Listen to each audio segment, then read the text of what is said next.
Okay, Krishnamurti, the question I came up with is this. We talk a lot about what thought does. Yes. We said that thought is limited. Thought, whatever it does, whether in the technological world or in the psychological world, is limited. Exactly. I mean, a person who is concerned about himself all day long, his whole attitude towards life and towards the world is very, very, very small. Right. Now, how come if thought is limited, but actually thought begins to seem like it's unlimited? That's just an idea, that's an illusion. But that actually happens. So what is your question then? So what makes that happen? In other words, what makes thought appear so unlimited? And we invest it with such unlimited virtues. Who does this? Everyone in this world that I know. I mean, people think of their, like yesterday in our discussion, the man says he's getting better because he can take a vacation, right? So in a way, he has invested his thought. You see what I'm getting at? No. You still don't see. Well, let's try. This is what we try. People do invest their... Would you mind changing the words? Not invest. Move away from this. All right, we'll move away. We'll try another way. We think what we think is important. That, keep it at that. What we think is important, which is our prejudice. Our ideas. Our ideas, our ideologies, exactly. Our experience. We think that's important. Exactly. Now you're getting it. Yeah, now we're getting it.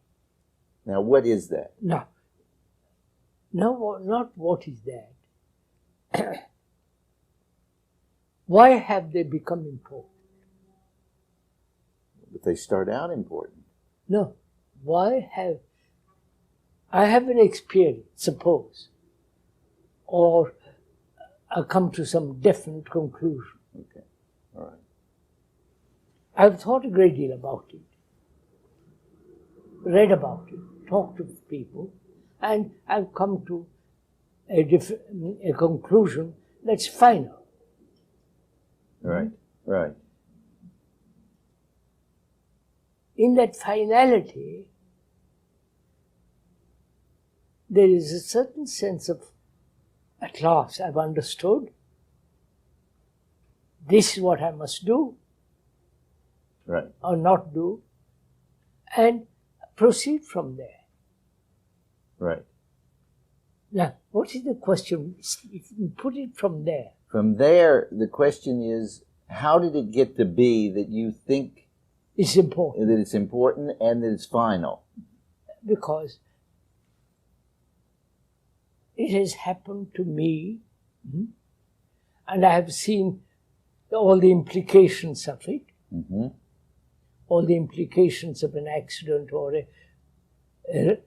I've reasoned it out, and I said, this is so. Yeah. But the difficulty is you come along and say it's not so. Yeah. Then I hold on to what I've come, my conclusion. Hold on to my conclusion. Because I say it's not. You mean it's simply in reaction? You say it's not. Yeah. Your conclusion is wrong. Unless I'm willing to listen to you, examine it, then I'll change it. But if I'm not willing to listen to you, examine it, I won't change. I say that's what I think. Yeah, but before you already thought it was important, what you thought. Yes, sir, because it's happened to me.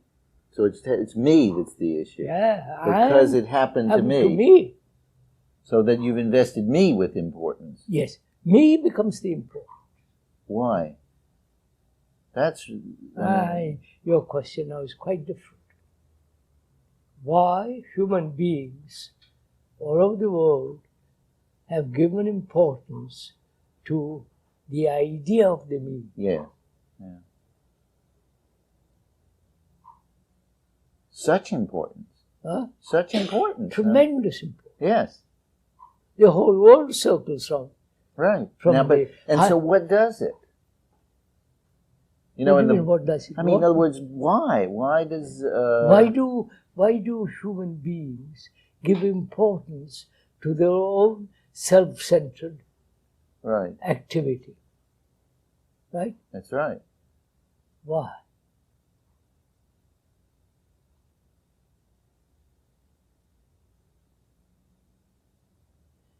Is it because they think they are individuals,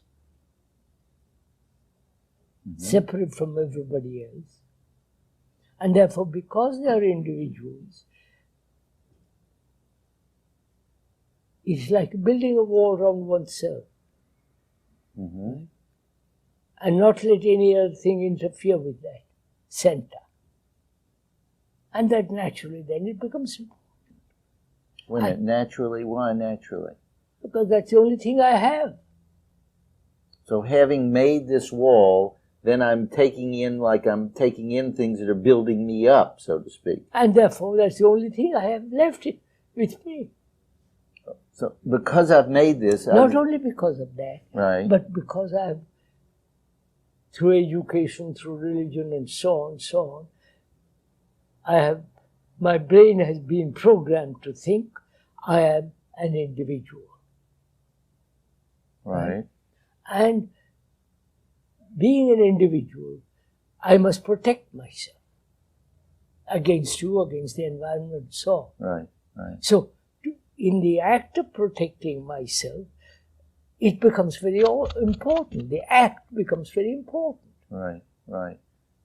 And that makes, so what you're saying too is that therefore all of these illusions that I build up spring from that. In other words, it's necessary, like getting more evidence. So it's really, why does this happen? This me. I wouldn't put it why. Why put it around the other way? Yeah, that's not. Why has humanity, human beings all over the world,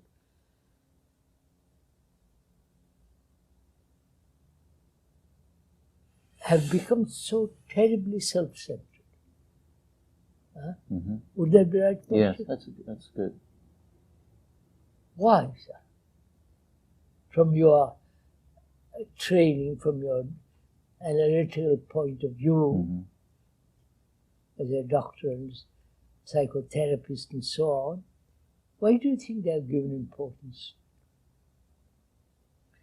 to this self-centered, egotistic movement, which is actually a separative movement? Separate, right. Which is divisive movement. Why? Well, I think that the reason is that thought itself offers, thought simply appears in the brain. And that thought offers the security of the self, or the me. In other words, it creates the me. Yes, sir. Wait a minute. Well, I'm asking, after having created the me, which is the image I have about myself, right? Why have we given such importance to this? I'm asking. I know you are, and my answer is, I hate to use the word security, but it seems that the me provides the security. Now, there I think is a question: why does the me provide such security, or seem to provide? Or is it that I am seeking security fundamentally? Yes, yes. And the feeling that all my activity must be within the area of my own experience, my own judgment, my own values, my own egotistic movement. Right, right. But it seems to me you're saying you're going backwards there. No, sir. Look, sir, let's begin again. human beings all the world over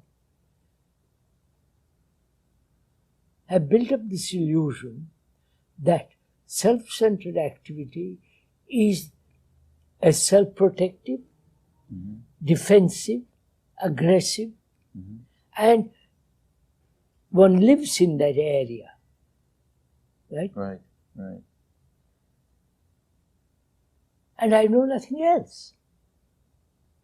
But there must be some appeal or something inherent in us as human beings that this happens. In other words, that it's so quickly that you can take the young child and it happens so quickly.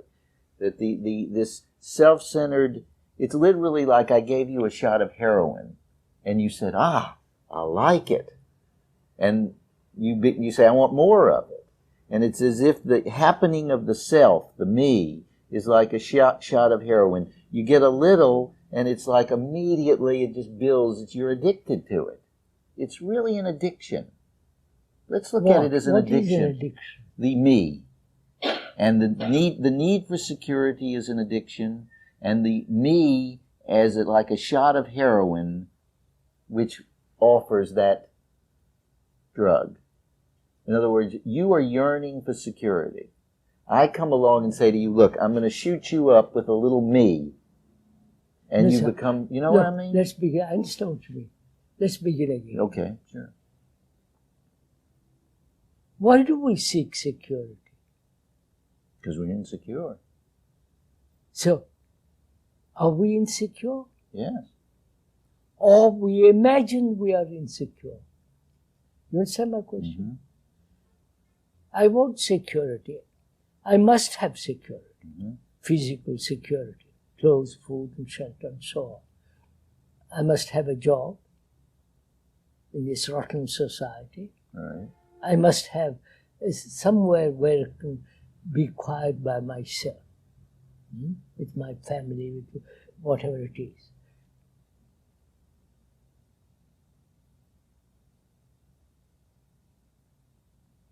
Why have human beings, that's my fundamental question, have given importance to the me, to thinking I must protect myself? Because the world is very dangerous. It began probably a million years ago when man began to come into being. He had to protect himself. The wild animals, why everything was chaotic. So perhaps from there began the origin that I must protect myself. Animals do. A deer which is being chased by a leopard, his instinct is to run away. Right, right. And unfortunately, the leopard is quick and catches him, kills him, and so on. And also the deer escapes sometimes, fortunately. So from there, we have inherited this sense of I must protect myself. Okay, yeah. And I'm asking, is it possible to protect yourself in isolation? After all, the very idea of protecting myself brings about isolation. Right, right. Right? Now, is there security in isolation? Well, if the deer runs away, is he seeking it in isolation? No, poor thing, he just wants to survive. Just wants to survive. And also... Is that possible, that maybe that's one of the things that causes the me, that he just wants to survive? That's a natural instinct. But I say maybe the me is so physically I must survive. Right. Right? Well, then we must get confused and think the me is physical survival. No. Physically I need clothes, food, and shelter. I must survive. I must have a job, and so on. Right. Yeah, room, and so on. Now, is there psychological survival at all? No, but I just had a thought. There's no psychological survival. Why do you say that? Who Well- say why? I mean, everybody wants to psychologically survive. But actually, do you think The me is is the psyche. right, right? But in some way, it's confused with the body. Which is identified. Identification takes place because in identification, I put out roots. Exactly. And having roots, I feel secure, And you identify with your body. which is my body, Yes. my name, So I am my body. I according am my to name. I am what I'm doing, Exactly. and so on. But isn't that similar to what the deer is doing when he's running away? No, a deer doesn't think about himself. Exactly. But There I'm is saying no that there's a thought- crossover there. There is no thought operating probably in the deer. Okay, we'll accept It that. just wants to, frightened and runs. Yes. And when we go into this me and identification, Then all the trouble begins. but isn't that in a way a sort of wrong continuity from the deer? You know what I mean? Not quite. Well, in the sense that you say we've inherited this need for survival, like from the animal.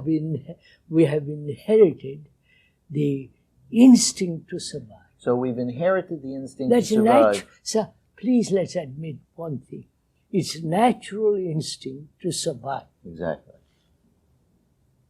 It is, every little atom cell wants to survive. Right, right. And to survive physical necessities, I must have Right. job, so on. But a lot of people think me is a necessity. Are you sure what you're saying? Yes, I mean, I think that there's a Me is essential.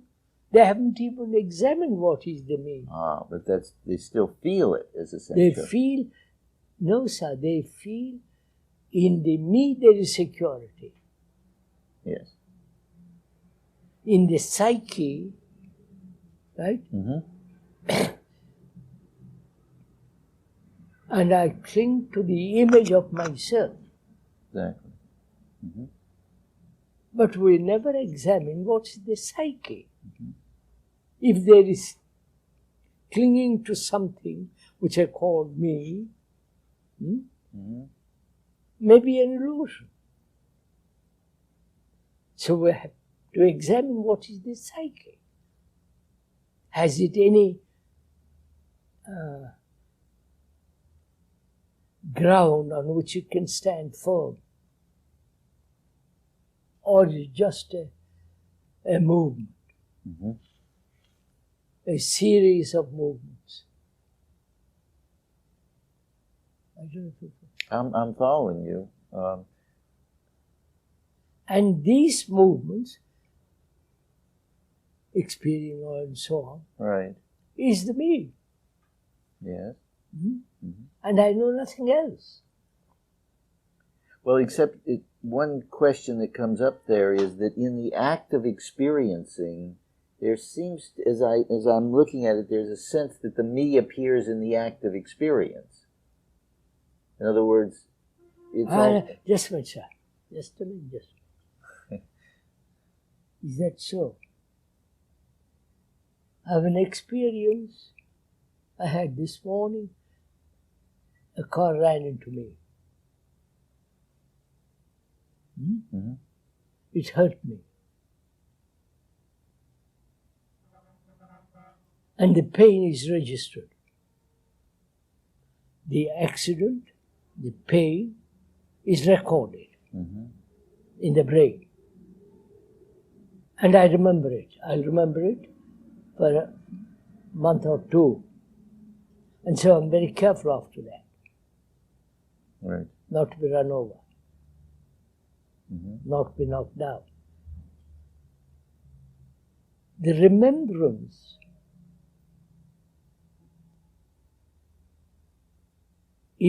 has a continuity. That continuity is the self, the remembrance. Mm-hmm. I don't know. Yeah. Remembrance of things past, Mm-hmm. the incidents, the accidents, the pleasures, that memory has a continuity. Memory. Mm-hmm. And memory then says, I've had this experience. I must be careful. Right? Right. So, there is no other factor than the continuity of memory. Except next time I have an experience, what happens? I add it to that. And of course, Yeah. continuous addition or subtraction. Yeah. So So, that is memory to which I think, which is actually a continuity, what value has that? Apart from a skill, mm-hmm. a doctor, you have to have a continuous memory in order to examine me. Mm-hmm. Right? Right. A series of series of accumulation of knowledge and so on, you're the doctor. Mm-hmm. So there is only, I'm saying, continuity of memory. That's all. Memory is me. There is no separate me from memory. Right? Right. Right. And that gives me security. What is that? What? The security you get in that memory. Knowledge. Knowledge of my accident, of my pain, of pleasure, the things past. That is the structure of memory based on experience and knowledge. I see. And that brings to me a sense of, that brings a sense of continuity, which is the me. The me is not something separate from memory. So memory is the only thing that continues. And that's security. Naturally. Right. That's what gives us... You see, sir, no. What has continuity seems to appear to give security. That's the question. What's the appearance? Sir. Yeah. What memory is the only factor in our lives that has continuity. And that's a great... Yes. You understand? And what is memory? It's the storing of the past. Things of the past. Right? Right. Not of the future. No, it's only the past. Past. It's only the past. So, we're going to discover something extraordinary, that is, the past has continuity. Right. Modified, but the past continues. Right? Right. So, that which has continuity, though modified, is the only source of security. That's... Anything that breaks up, death, mm-hmm.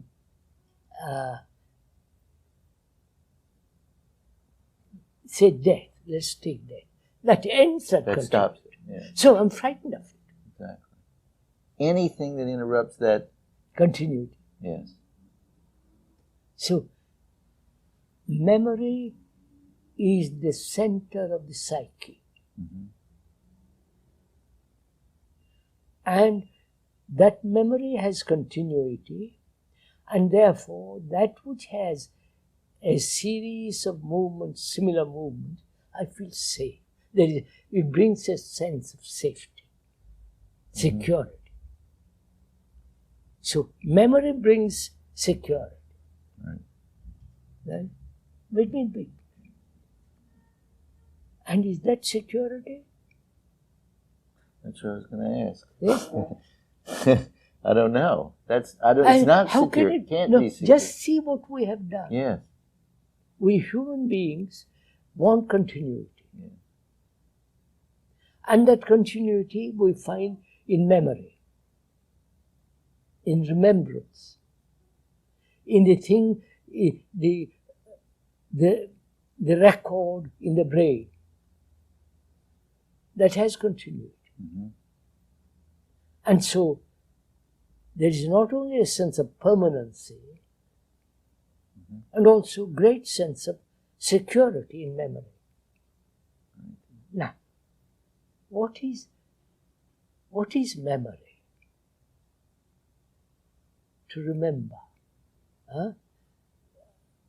To remember to keep to the right side of the road in America or Right. in France, but in England, left side of the road. Right. To remember the address I'll come to. So memory is something. Go on, sir. Memory, yeah. Yeah. Memory, See what is happening. Yes, yeah. Memory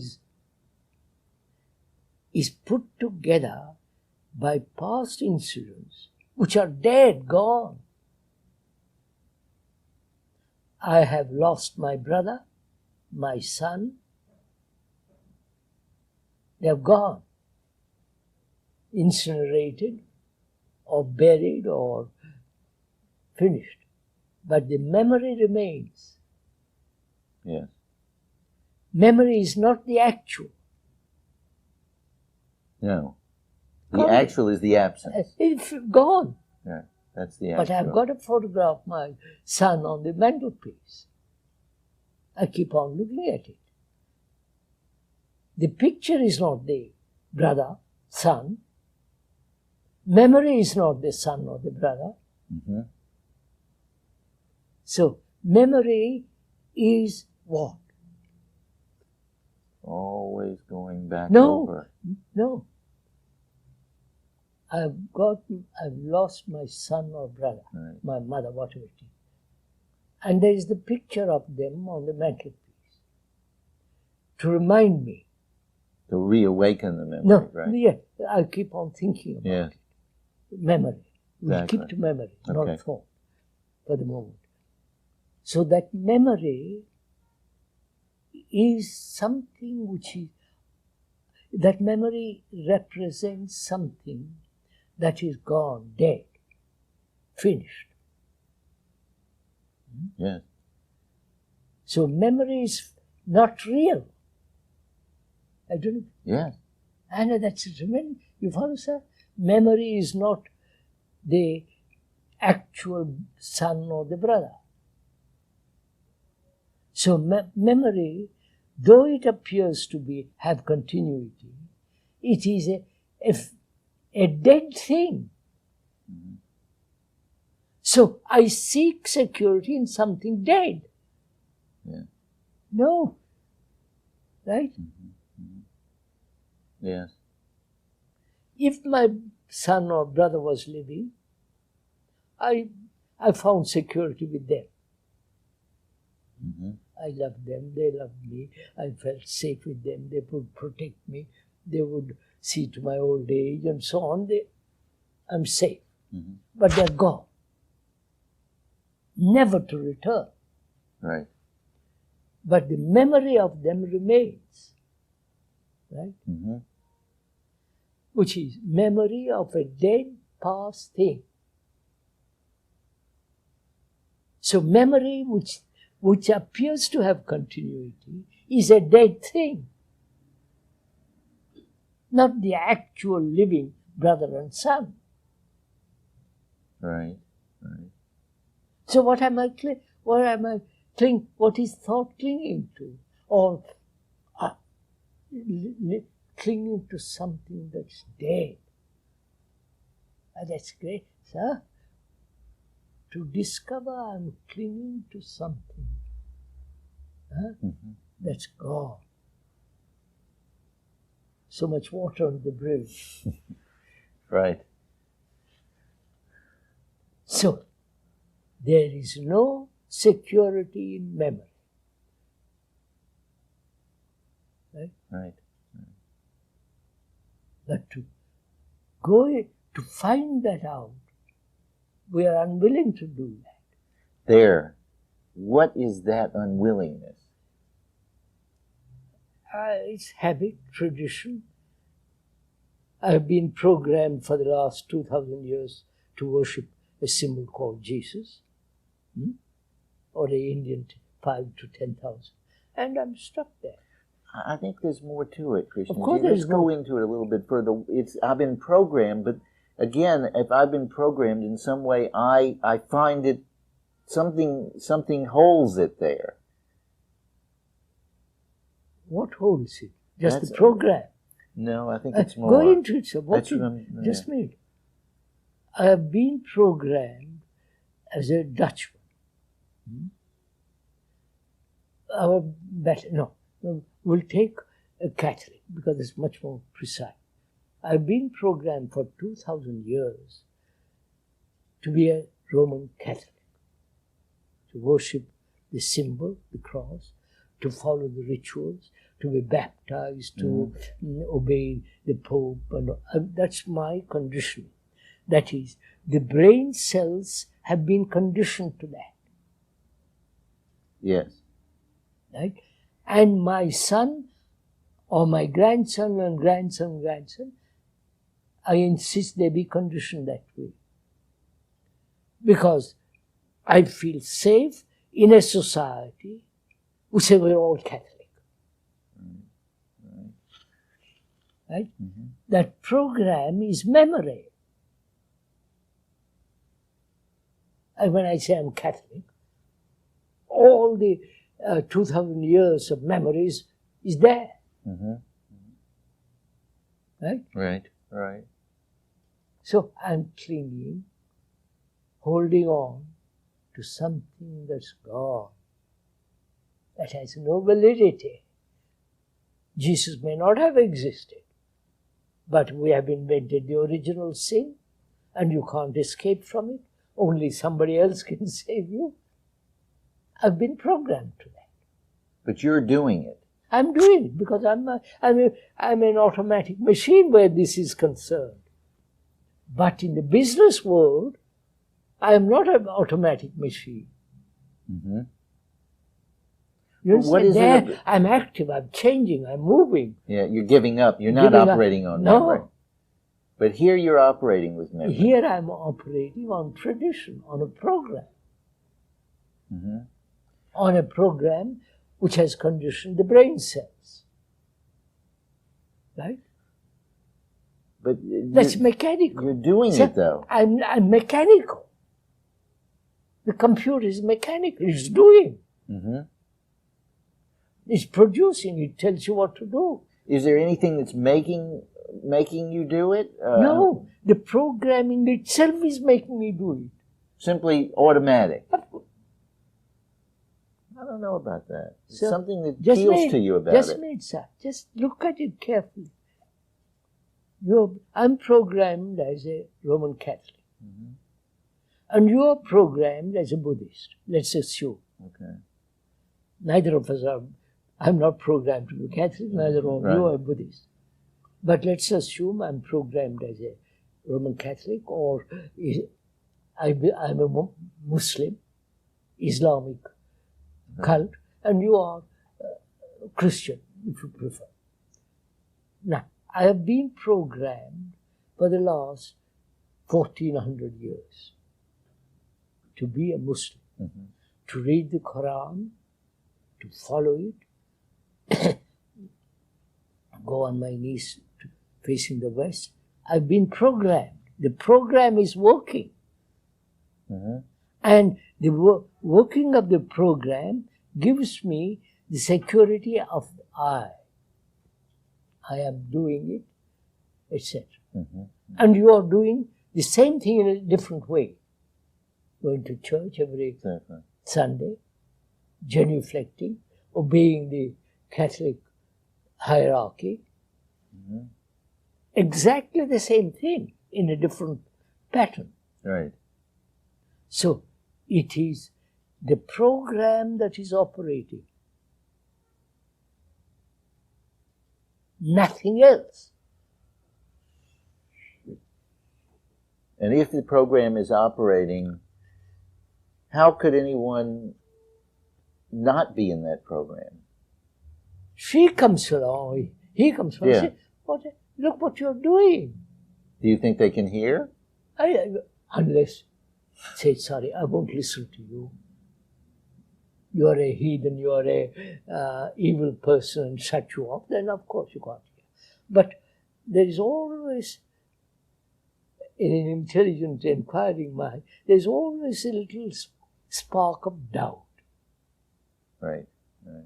And I see, that person tells me, look what you're doing. You are merely living on a dead memory, Mm-hmm. which is programmed. Your life is mechanical. Your thinking is mechanical. Because you are fundamentally living according to a program. Even in the business world, it is the same. Mm-hmm. Right? But you know, it's hard for a person to see their own programs. I mean, for instance, take a person. Let's take a more perhaps more practical thing. Take the businessman. The businessman is programmed to think in terms of making money. Right. He's programmed in terms, or take a doctor. He's programmed at such levels as to think of himself as separate from his patient, or he's programmed to think in terms of knowledge. You pass over knowledge, but that whole thing of knowledge itself, in the good places where it works well, gets into other places, into That's the right, program. sir. You know what I No, mean? sir, I understand. But if we both agree or see the fact that our whole psyche is being programmed. I'm talking psyche for the moment. Right. Which is, I am a Catholic, I am a Jew, I am a Arab, I am a Hindu, I am so on, so on, so on. Communist, which are all ideologies. Right. Right? Ideologies. Exactly. Yeah. And the ideologies have been put together by thought. Right. Clever thought, crooked thought, irrational thought, and so on. It's still thought, right? Now, that thought has been programmed. Sure. And so deeply.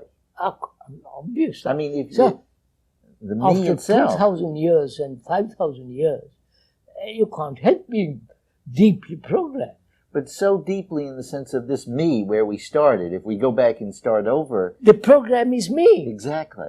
Now, the program is me, and the very program, the very act of being me is program.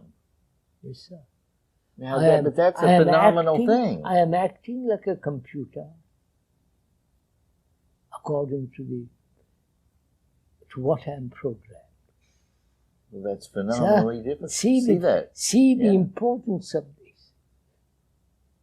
How deeply rooted it is. Yeah.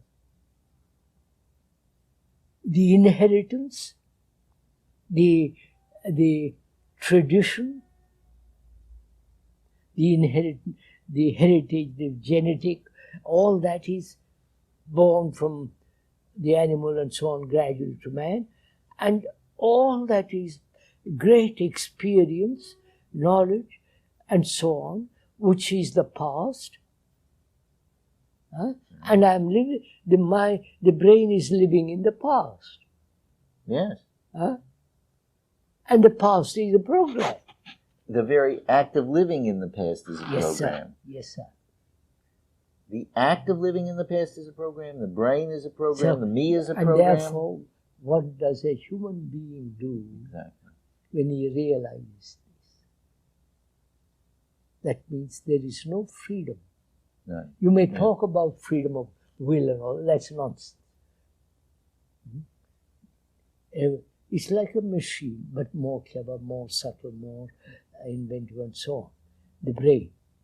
But it is conditioned, it is programmed, and as long as one lives in that area, there's no freedom. It's like a clever a machine that quickly adjusts itself to various factors, impressions and so on, but it's still a brain that's been programmed that can only think and think, right? And the thinking is limited. Yes. It's right in the program. That's all. First of all, to realize that is a bit of a shock to me. Right. Matt, the other day we were discussing with some well-known scholar and scientist and so on. The scholar was conditioned by his knowledge, right? He has read an great deal, Asiatic philosophy and Western philosophy, religions and so on. He's got tremendous knowledge which has conditioned him. Exactly. Yeah. So when you say, please, let's put aside all your knowledge about something, let's go into the whole idea of knowledge, how it binds. And What did he say? It took some time. He refused. And then he began to quote Bronowski and the others who said knowledge helps man to ascend. And this whole concept of knowledge helping man to ascend seems so utterly nonsense to me. Because we have had 7,000 years of war, which has brought us enormous knowledge. Killing with a stone, with an arrow, then with a gun, and so on. Till now, we have got the atom bomb. Exactly, yes. We got increased knowledge. And we'll take another 10,000 years, adding more and more and more. Perhaps we'll be able to wipe out the whole earth. Well, we'll have that much knowledge. So, the point is, I am programmed. I accept that. Suppose I accept it completely. Do you accept it? I suppose I said for the moment.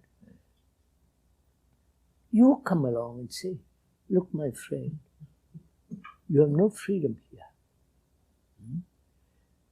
You are just a machine. A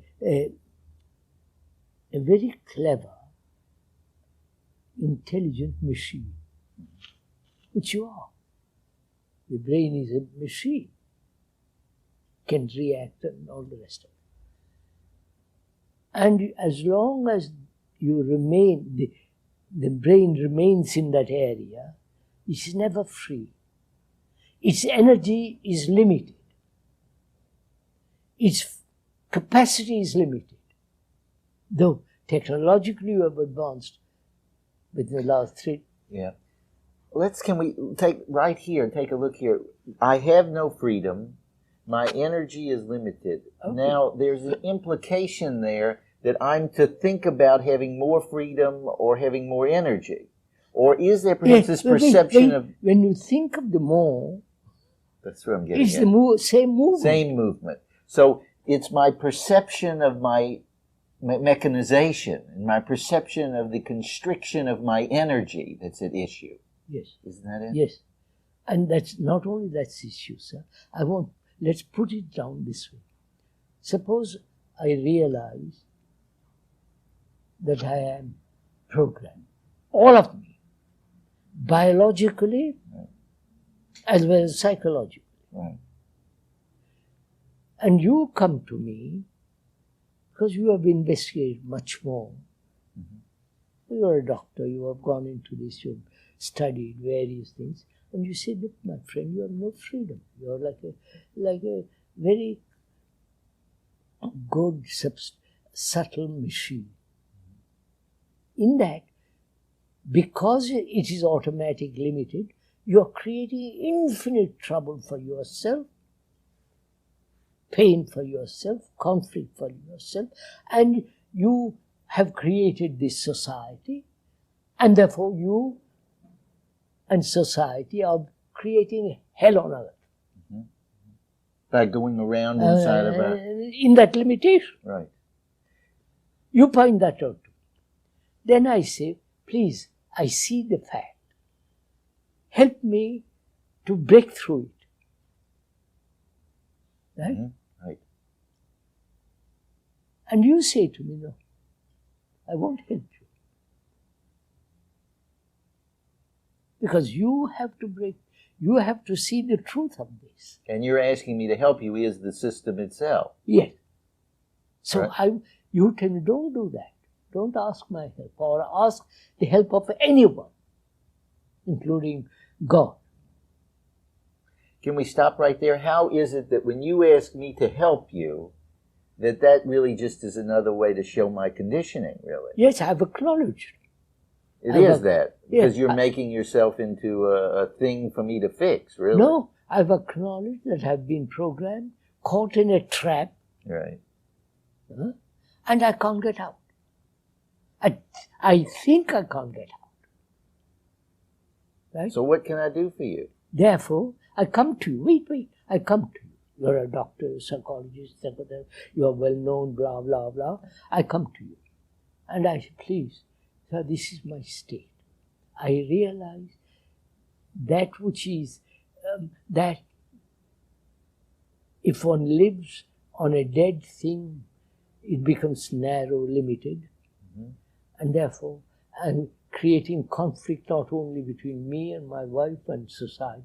I live in conflict. Right. Help me to understand the nature of memory, the programming, the root of conflict, and show me or help me to get out of this blasted hole. That's what all of us are asking. Exactly. They go to church for that purpose. Temples to prayers, right? Mm-hmm. Help me, oh God invented by thought, help me to get out of this. And nobody has helped so far. Right. After 10 minutes or 5 minutes, nobody has helped me. But I keep on praying, somebody will help me. Which is insanity, you understand? That is neuroticism. Well, what do you think it is, though, that the act of, what do you think it is about the program that breeds asking for help? No, it is not asking for help. When you come along, point out to me how the limitation of being programmed, then I begin to look at it. Mm-hmm. But then you ask me for help. Then I ask you for help. So, but that's part of your program, to ask me for help. No, it's not part of my program. No? No. Yes, in a certain way, yes. That's part, but I moved out of that. I come to you for help, just listen. And you say that's part of your nasty program. I say, yes, quite right. But all the same, let's inquire into it. Please, let's go do together. It together. Okay. You follow? Yeah. So we can talk together. Together. That means you're not helping me to climb out of the hole. Right. We're in this together. Together. Which means what? We're both programmed. We both realize we are both programmed. Exactly. We are in a hole. Exactly. And by talking over, looking over, investigating, we begin to see there is nobody going to help you. Or you. Nobody is going to help me or you. Exactly. Both of us. Right? Right. What does that mean? I remain with my program. We're together in it. Yes, you are in, we remain, let's put it that way. We remain in the hole. Because I don't know how to get out of it. You don't know either. We remain in the whole, right? Mm-hmm. But what has happened when I say I'm not accepted help,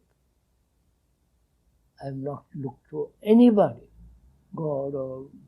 Well, but wait a second. Wait a second. Yes, see. I came along and I showed you your program. Yes. And so you Did I give you help? No. I didn't? You didn't see it. I didn't see it, but you have shaken me. So I helped you. No, sir. No? You have helped me like thunderstorm. Thunderstorms give you a lot of... I shook you up a little. Nitrogen to the soil. Right. Thunder. Right. So Got 3 minutes. You acted as... We got 3 minutes. You acted as a thunder, which is a natural event. We happen to meet. And we say, look, let's go into this. So, but what I'm... Am I out of the program because I could see your program? What? Am I out of the program? No. I'm not. I mean, I could see your program. No. I'm still in the program. Of course. We both are in it. We're both are in it, right. I've shown you your program. And you, by talking to me, you discover that you are also programmed. Exactly. Ah, yeah, that's quite a discovery. Of course. Both of us discover it. I Not see. you don't. Not me. I have this insight, or I saw it. Sir, when I realize I'm programmed, the fact, I realize all human beings are programmed. Exactly. Right? I watch it. It's so. All human beings are programmed. Except those who say, sorry, I'm being programmed, I'm out. Not I. The brain is no longer conditioned. That's quite a long process that needs tremendous investigation, which is meditation and all that. I won't go into all that. But the fact that memory has continuity, and in that gives us security. Continuity gives us security. Right. Memory is a dead thing, not a living thing. You can't have a memory about a living thing. So, I'm living with dead things. My life is, you would say, when I live on past memories, I'm living with things that are gone. Yes, yes. Therefore, I cling to those memories because it gives me certain comfort, security, and so on. But it is like holding on to dead cocks. Right? Yeah. So, if I realize that, actually see the truth of it, there's a mutation in the brain cell. Yeah. And there's a mutation between us as we talk together. In the brain cells. And therefore, it is possible to be free to totally climb out of the hole.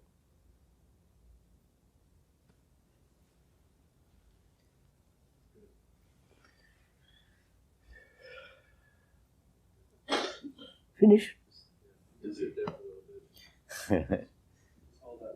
I've found something new. Huh? What'd you say? I found something new. Me too. It's like Christmas, right? Presents. Listen, you see, my brain is very selective. Selective memory. Very, very selective. All the things that have happened to me, gone. Literally gone. The record remains, but not the content of the record. Well, is it that the content remains, but the selective apparatus? No, sir, the other way around. I'm right. You just see me. You have to have memory to drive a car.